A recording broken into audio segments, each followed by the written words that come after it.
नमस्कार। राज्य शिक्षा शोध एवं प्रशिक्षण परिषद पटना बिहार में आपका स्वागत है। बच्चों, आज हम लोग कक्षा 9 के विज्ञान विषय के अध्याय 8 गति के बारे में सीखेंगे और जानेंगे। तो बच्चों, पिछली कक्षा में हमने देखा कि गति के कितने प्रकार होते हैं। तो इससे पहले हम लोग आगे बढ़े तो एक बार आप लोग बताइए कि गति के कितने प्रकार होते हैं, बताइए। हाँ, तो बच्चों, आप लोगों ने जाना कि गति के मुख्यतः जो है, ऐसे तो बच्चों गति के कई प्रकार होते हैं, लेकिन मुख्यतः हम लोगों को जो कक्षा 9 में पढ़ना है, जो आपके सिलेबस में है, पाठ्यक्रम में है, वो आपके है लीनियर मोशन यानी सरल रेखीय गति, वृत्तीय गति जिसको सर्कुलर मोशन भी कहते हैं, घूर्णन गति, रोटेशनल मोशन, दोलन गति, ऑसिलेटरी मोशन और आवर्ती गति, पीरियाडिक मोशन। तो बच्चों, हमने पिछली कक्षा में अभी तक देखा कि सरल रेखीय गति क्या होती है, फिर हमने कुछ गतिविधि करके देखा था कि सरल रेखीय गति क्या होता है, फिर हमने देखा था कि वृत्तीय गति क्या होता है और हमने उसको भी गतिविधि और उदाहरण के माध्यम से समझा था। फिर हमने ये भी देखा था कि घूर्णन गति क्या होती है और वृत्तीय गति और घूर्णन गति में क्या अंतर होता है।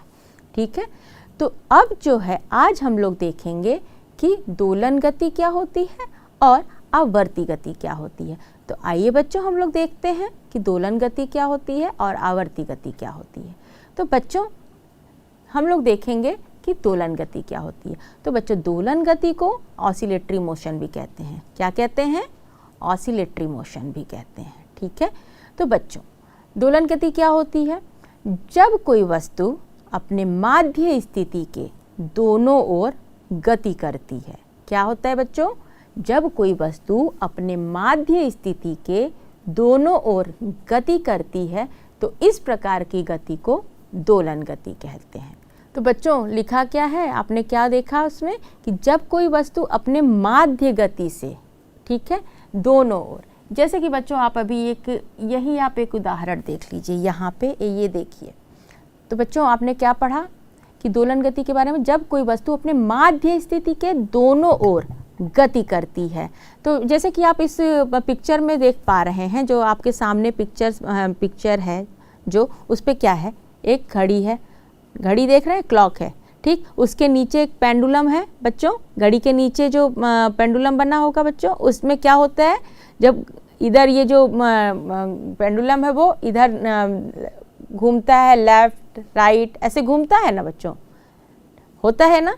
तो वो जो क्या होता है, वो जो बीच में आप देख रहे हैं कि जो बीच में है वो इस समय वो माध्य स्थिति है उसकी, उसके दोनों ओर गति करता है, लेफ्ट एंड राइट जब गति करता है, टू एंड फ्रो कहते हैं बच्चों उसको, टू एंड फ्रो दोनों ओर गति करता है। तो ऐसे को क्या कहते हैं? दोलन गति कहते हैं। जैसे कि बच्चों आप उसमें उदाहरण के रूप में देख सकते हैं, झूले में झूलते हुए बच्चे की गति। अभी हम लोग इसको समझेंगे कि किस तरीके से। फिर आप उदाहरण देखिए, किसी स्प्रिंग में लटके हुए पिंड की गति, कि जब कोई स्प्रिंग रहता है उसमें कोई पिंड, अगर कोई भी वस्तु छोटा सा होता है उसको पिंड कहते हैं, तो उसमें जो है अगर कोई लटका रहता है तो वो उस गति को भी दोलन गति कहते हैं, वो भी हम लोग अभी समझेंगे। उसके बाद दीवार घड़ी में पेंडुलम की गति, जो कि आप पिक्चर में देख पा रहे हैं, ठीक है, उसको भी हम लोग अभी समझेंगे कि ये किस तरीके से दोलन गति कहते हैं। तो जैसे बच्चों आपने देखा कि माध्य स्थिति से दोनों, तो बच्चों आप ध्यान दीजिए कि देखिए, ये अगर यहाँ पे अभी ये देखिए, यहाँ पे अगर ये सेंटर पे, यहाँ पे अगर यहाँ पे देखिए इस पे है, यहाँ पे, तो ये जो यहाँ पे अगर इस तरीके से जब तक ये रेस्ट पे है, विरामावस्था में बच्चों, ठीक है, ये अगर इस पॉइंट पे आप देखिए माध्य स्थिति, ये माध्य स्थिति इसकी कही जाएगी। जब इसमें हम थोड़ा सा इसको ऐसा पुश करते हैं, थोड़ा सा पुश करते हैं, फिर ये क्या करता है, टू एंड फ्रो मोशन करने लग रहा है। टू एंड फ्रो मतलब इधर जा रहा है, इधर जा रहा है, एक यहाँ जा गया बच्चों, यहाँ गया, फिर यहाँ से वापस आया, फिर यहाँ गया, यहाँ से वापस आया। ठीक है बच्चों, ये इस तरीके की गति जो है अपने माध्य स्थिति पे फिर अपनी ही जगह पे वापस आके फिर वो अपने यहाँ पे गति करता है। उसी तरीके से आप अगर इसको भी एक उदाहरण, इसको आप देखिएगा, अगर इसको भी एक पेंडुलम की तरह आपसे समझिए, तो अगर मान लीजिए बच्चों ये यहाँ पे इस तरीके से देखिए, तो ये अपने माध्य स्थिति पे ये बॉल यहाँ पे है, ठीक है। चलिए बच्चों देखिए, ये अगर ये माध्य स्थिति पे यहाँ पे है, ठीक है, फिर अगर हम इसको थोड़ा सा यहाँ से करते हैं तो ये बॉल क्या होती है, इधर मूव की। देखिए यहाँ से अगर हम करते हैं तो ये इधर मूव की, वहीं से फिर इधर से आ रही है, तो अपने ही स्थिति से फिर वापस देखिए यहाँ से जहाँ से छोड़ी गई है वहीं पे इधर से आ रही है, फिर यहीं पे आके फिर से इधर जा रही है। तो बच्चों ये जो गति को वापस परिवर्तित कर रही है, यहीं से मतलब ये अपनी मध्य स्थिति से गुजरते हुए वापस उसी रास्ते को अपना रही है, इससे यहाँ जा रही है फिर वहाँ जा रही है। इसको टू एंड फ्रो मोशन कहते हैं। देखिए ये क्या है बच्चों, ये इधर जा रही है, इधर जा रही है, इधर जा रही है। तो ये एक पेंडुलम की भांति काम कर रही है। और ये जो है आपका ये माध्य स्थिति यानी कि ये बीच की स्थिति है, इससे यहाँ मूव कर रही, फिर यहाँ आ रही है, फिर यहाँ जा रही है, फिर वापस इस जगह पे आ रही है, फिर ऐसे जा रही है। टू एंड फ्रो जो है ये मूव कर रही है। ठीक है, उसी तरीके से आप उदाहरण में देखिए, जैसे आपने देखा था कि झूले की, बच्चों के झूले की गति। तो जैसे मान लीजिए एक यहाँ पे इसको एक झूला समझ के रखिए, ये हाथ से बना हुआ झूला है बच्चों, ऐसे आपको समझने के लिए। तो झूले में क्या होता है बच्चों, ये आगे की तरफ कोई पुश करता है जब यहाँ से ऐसे, तो फिर ये इस तरीके से क्या होता है, यहाँ से शुरू किया, ये मध्य स्थिति है इसकी, फिर उसके बाद ये यहाँ पे जाती है, फिर यहाँ आती है, ठीक है, फिर यहाँ जाती है, फिर यहाँ आती है। ठीक है बच्चों, ये इस तरीके से आती है। तो ये बच्चों ये क्या कर रही है, आगे आ रही है, ऐसे आ रही है, ये देखिए आगे गया, फिर यहाँ आया, फिर यहाँ गया, फिर उतनी ऊंचाई तक जाता है, फिर यहाँ आता है। अच्छा बच्चों, तो ये जो है इस तरह का ये जो उदाहरण जो टू एंड फ्रो मोशन का उदाहरण होता है, अपनी मध्य स्थिति से जब वापस यहाँ जाके फिर वही रास्ता अपना के वहीं उसी पॉइंट से आकर फिर वहीं आता है, फिर वहीं जाता है, ये किसका उदाहरण होता है बच्चों? बिल्कुल, ये जो है दोलन गति का उदाहरण है। ठीक है, किसका उदाहरण है? दोलन गति का। ठीक, तो बच्चों ये आपने देखा कि ये यहाँ से मध्य स्थिति से आगे पीछे की तरफ अगर आता है, फिर यहाँ से जाता है, फिर आगे आता है, फिर उसी रास्ते को करके जब तक कोई बाह्य फोर्स नहीं लगता या बाह्य बल नहीं लगता है बच्चों, ये यहीं पे उसी स्थिति में आगे आता रहता है, वहाँ जाता है, वापस आता है। तो बच्चों ये हम लोग आगे देखेंगे कि आगे की कक्षा में देखेंगे कि क्यों आके फिर वो रुक जाता है, उस पर एक बाह्य फोर्स, कोई फ्रिक्शन है या एयर फ्रिक्शन, ये सब का रोल प्ले करता है जिसके कारण वो वापस रुक जाता है। लेकिन अगर कोई बाह्य बल नहीं लगेगा तो ये इसी तरीके से मूव करता रहेगा, इसी की गति करता रहेगा, टू एंड फ्रो गति करता रहेगा। इसी तरीके से बच्चों ये पेंडुलम में भी आप देखेंगे कि ये इधर ऐसे ऐसे गति करता है, और ये अगर जब कोई बाह्य बल नहीं अगर इस पे लगेगा बच्चों, तो ये इसी तरीके से टू एंड फ्रो गति करता रहेगा। और ये एक सिंपल हार्मोनिक मोशन का भी उदाहरण है बच्चों, ये हम लोग आगे की कक्षा में देखेंगे। ठीक है, ये कि दो एक्सट्रीम पॉइंट्स पे यहाँ जाता है, ये जाता है, तो उसको हम लोग विस्तार से उसको समझेंगे। ठीक है, फिलहाल में आप ये समझिए कि ये माध्य स्थिति से टू एंड फ्रो मोशन कर रहा है, यहीं से जाके इसी रास्ते पे जाके फिर यहीं आके फिर यहीं आता है, इसलिए इसको जो है ऑसिलेटरी मोशन या दोलन गति कहते हैं। बच्चों दोलन गति का एक और उदाहरण है, देखिए। तो बच्चों आप ये देख पा रहे हैं, ये क्या है बच्चों? गिटार। तो अब आप सोच रहे होंगे कि मैम गिटार क्यों दिखा रही हैं? बिल्कुल बच्चों, इसलिए दिखा रहे हैं कि अभी मैं ऐसे बजाने नहीं जा रही हूँ, ऐसे आप लोगों का मनोरंजन करने नहीं जा रही हूँ, मैं आपको समझाने जा रही हूँ कि मनोरंजन में भी फिजिक्स है, मनोरंजन में भी आपका भौतिक विज्ञान है, यानी कि विज्ञान आपका हर एक जगह है। तो यहाँ पे जो है आपका ये जो गिटार है वो भी आपके ऑसिलेटरी मोशन यानी कि दोलन गति का उदाहरण है। कैसे है चलिए देखते हैं। तो बच्चों अगर ये जो स्ट्रिंग है, ये जो स्ट्रिंग इस में यहाँ से यहाँ पे कसी गई है, और यहाँ पे जब यहाँ अगर हम यहाँ से इसको बच्चों देखिए इस तरीके से, देखिए ध्यान दीजिएगा, आप देखिए ध्यान दीजिए कि जब इसकी स्ट्रिंग पे हम इस तरीके से बल लगा रहे हैं तो ये अगर एक एक को ध्यान करें, ये वाइब्रेट करती है अपने पैर, इधर जाती है थोड़ी देर के लिए, फिर इधर आती है और इधर आती है। बच्चों ये देखिएगा, या अगर यहाँ से ध्यान दीजिए, देखिए यहाँ पे ये थोड़ी सी क्या करता है, ये ऑसिलेशन करता है, ये दोलन गति करता है। देखिए देखिए यहाँ से ये स्ट्रिंग यहाँ से ऐसे जाती है, फिर आती है, फिर अपनी जगह पे आके थोड़ी देर वाइब्रेट करके फिर रुक जाती है। वो रुकती भी क्या है, उसके ऊपर भी बाह्य बल रखता है, वो हम लोग उसको भी हम लोग अगली कक्षा में देखेंगे। लेकिन अभी आप समझिए कि ये जो है यहाँ पे ये वाइब्रेशन हो रही है, ये वाइब्रेशन के कारण जो है ये यहाँ मध्य पोजीशन इसकी यहाँ से आती है, इधर जाती है, फिर ये ऐसे ऐसे, तो ये जो है आपका ऑसिलेटरी मोशन का एग्जाम्पल है, यानी कि दोलन गति का उदाहरण है। ठीक है बच्चों, तो आपने समझा कि दोलन गति क्या होता है। चलिए तब अब हम लोग आगे देखते हैं कि आवर्ती गति क्या होता है। चलिए देखा जाए। तो बच्चों आवर्ती गति, जिसको पीरियाडिक मोशन भी कहते हैं, क्या कहते हैं, पीरियाडिक मोशन भी कहते हैं। तो क्या होती है आवर्ती गति या पीरियाडिक मोशन? जब कोई पिंड नियत समय, ध्यान दीजिएगा बच्चों, ध्यान से पढ़ी समझिएगा, नियत समय अंतराल पे, यानी कि नियत समय मतलब एक फिक्स टाइम पीरियड के अंतराल पे, ठीक है, जब कोई पिंड या कोई भी वस्तु जब नियत समय अंतराल पश्चात अपनी गति की पुनरावृत्ति करता है तो उसमें होने वाली गति को आवर्ती गति कहते हैं। ठीक है, क्या कहते हैं बच्चों? आवर्ती गति कहते हैं। एक बार फिर से पढ़ते हैं। जब कोई पिंड नियत समय अंतराल पश्चात, यानी कि जब कोई वस्तु होती है वो एक कांस्टेंट टाइम पीरियड के बाद अपनी गति को वापस रिपीट करती है बच्चों, पुनरावृत्ति करती है। ठीक है, तो उसमें होने वाले गति को पीरियाडिक मोशन या आवर्ती गति कहते हैं।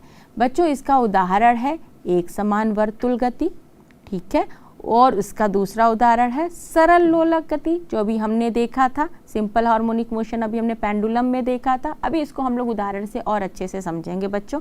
झूला झूलते बालक की गति, बच्चों बालक बालिका या कोई भी अगर झूला पे झूलता है उसकी उस होने वाली गति को भी आवर्ती गति कह सकते हैं। उसके बाद स्प्रिंग को खींचने पर होने वाली गति, ये सब जो है उदाहरण किस चीज़ के हैं? आवर्ती गति के हैं। और कैसे हैं, चलिए हम लोग समझते हैं। तो बच्चों हमने अभी उसमें देखा, क्या देखा? डेफिनेशन हमने देखा, जब परिभाषा देखा तो उसमें क्या देखा था कि जब कोई पिंड या कोई वस्तु जो है जब नियत समय यानी कांस्टेंट टाइम पीरियड, यानी कि कोई ऐसे समय जो पहले से आपके कांस्टेंट समय पे यानी कि एक ही समान समय पे वापस अपने गति पे आती है या पुनरावृत्ति करती है, यानी कि वापस उस गति को दोहराता है, ऐसे गति को आवर्ती गति या पीरियाडिक मोशन कहते हैं। और उसका उदाहरण बच्चों ये पेंडुलम भी है आपका, जो सरल लोलक गति हम देखें।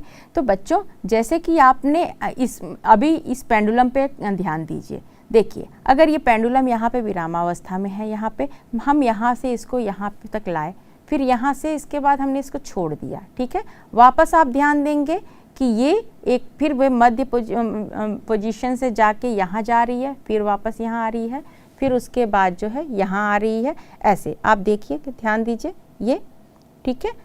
तो ये क्या कर रही है बच्चों? एक निश्चित समय के बाद में एक निश्चित, ध्यान दीजिएगा बच्चों, कांस्टेंट नियत, एक नियत समय के बाद में ये यहाँ से जब यहाँ से जाके वापस से यहाँ से जाके वापस से यहाँ पे अपनी जगह पे वापस आ रही है, वो उसकी टाइम पीरियड कहलाता है बच्चों, ठीक है। उसका वो हम लोग आगे देखेंगे जब हम लोग harmonic motion, simple harmonic motion के बारे में पढ़ेंगे।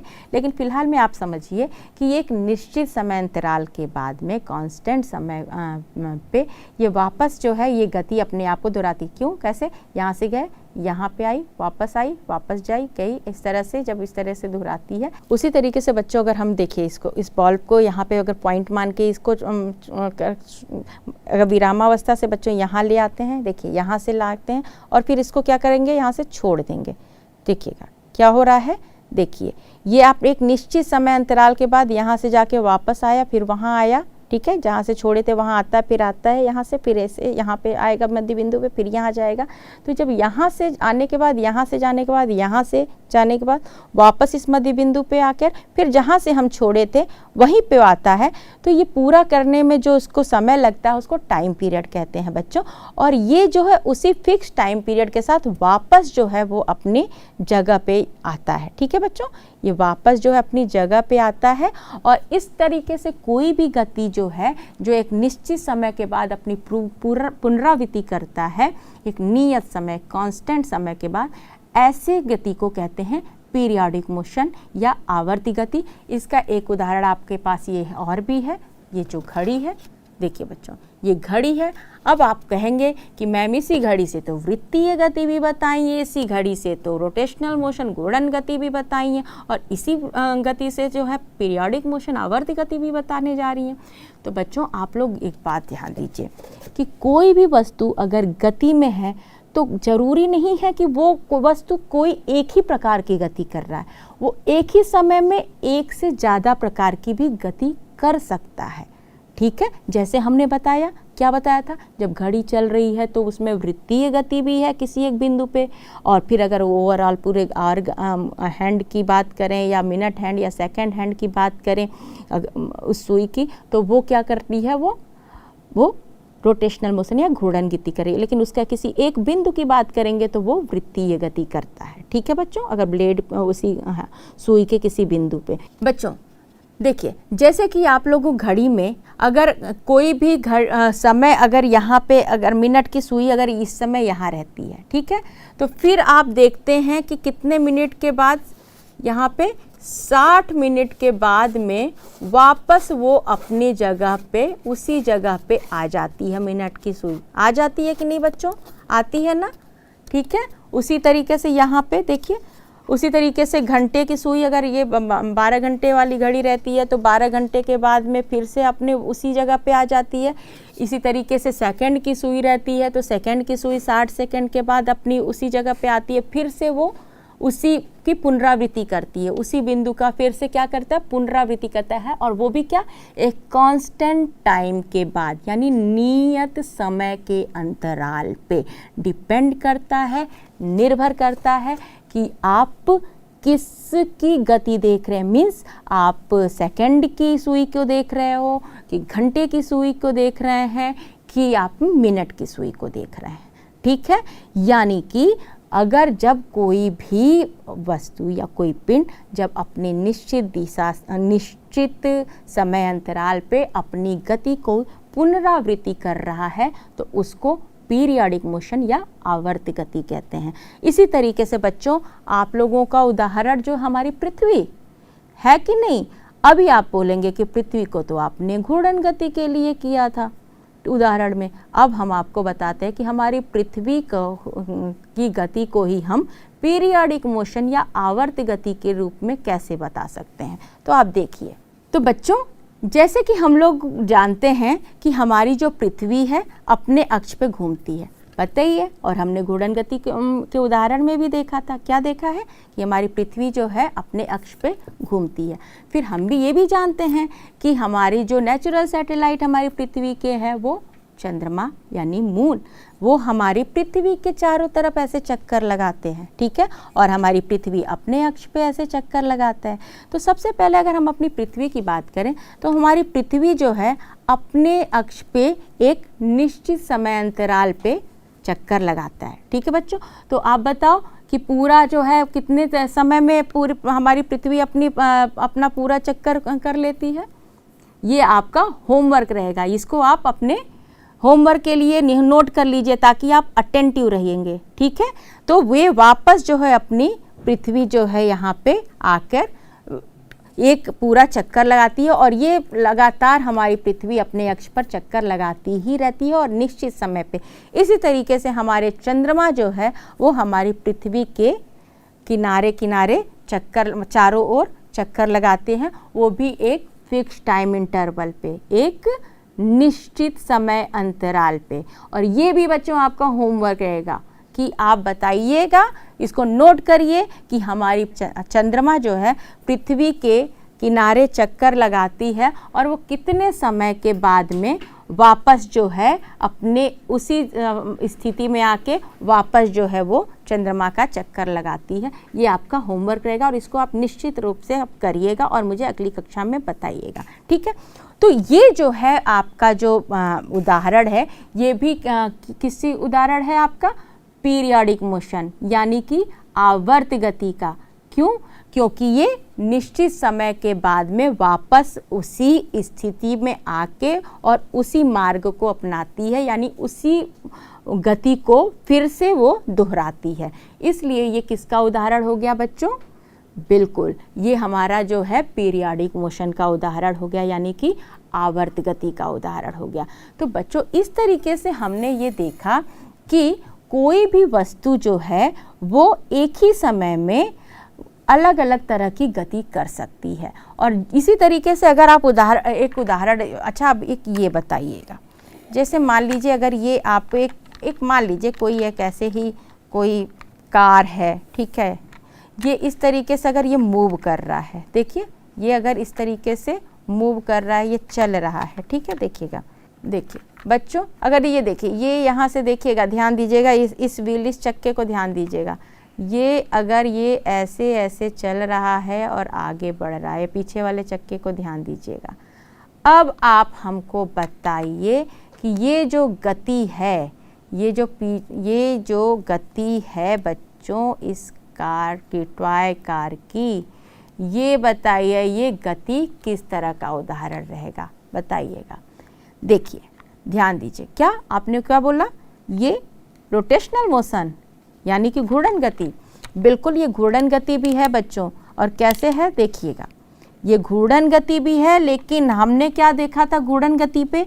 घूर्णन गति में हमने देखा है कि घूर्णन गति में कोई भी जो है वस्तु जो है अपने अक्ष पे, अपने अक्ष यहाँ पे क्या है, ये अक्ष है, ठीक है, इस एक्सिस पे ये घूम रहा है, ठीक है।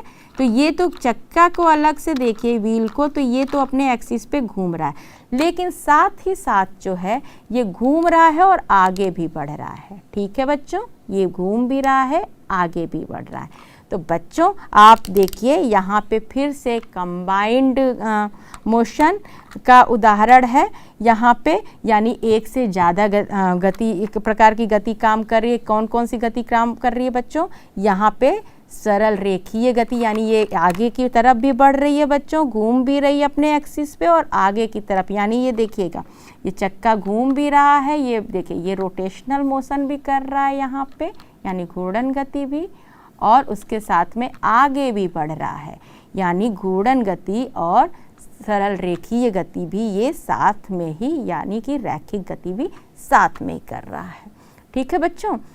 तो बच्चों इसी तरीके से जब हमने फ़ैन का एग्जाम्पल लिया था, यानी कि जब पंखे का उदाहरण लिया था, और उसके लिए हमने ये बताया था कि पंखा जो है वो किस तरह का मोशन करता है, घूर्णन गति करता है, यानी कौन सी तरह के मोशन करता है, रोटेटरी मोशन करता है, और साथ में वो सर्कुलर मोशन भी, उसके एक एक पॉइंट की बात हमने किया था, वापस उसके बारे में नहीं बात करेंगे क्योंकि आपको अच्छी तरीके से उसको समझ चुके हैं।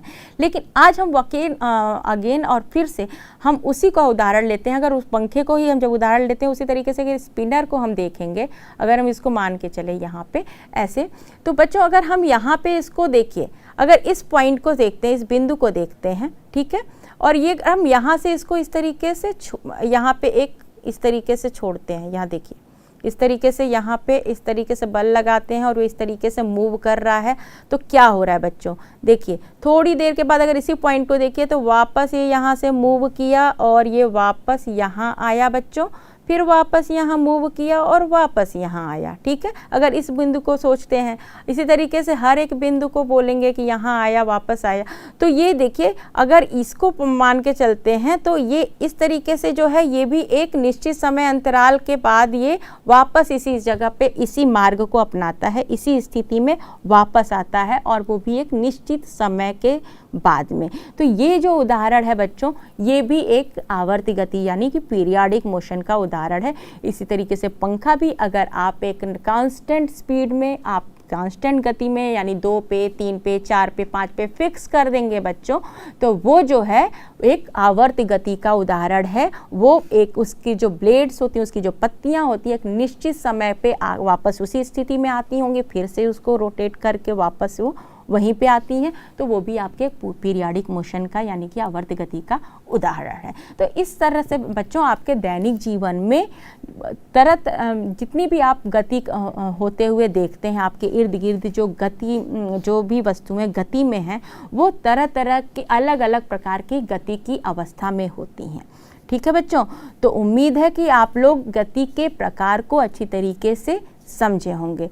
तो बच्चों मैंने होमवर्क आपको ऑलरेडी दिया हुआ है, आप उसको निश्चित रूप से करके देखिएगा और उसको करके आइएगा।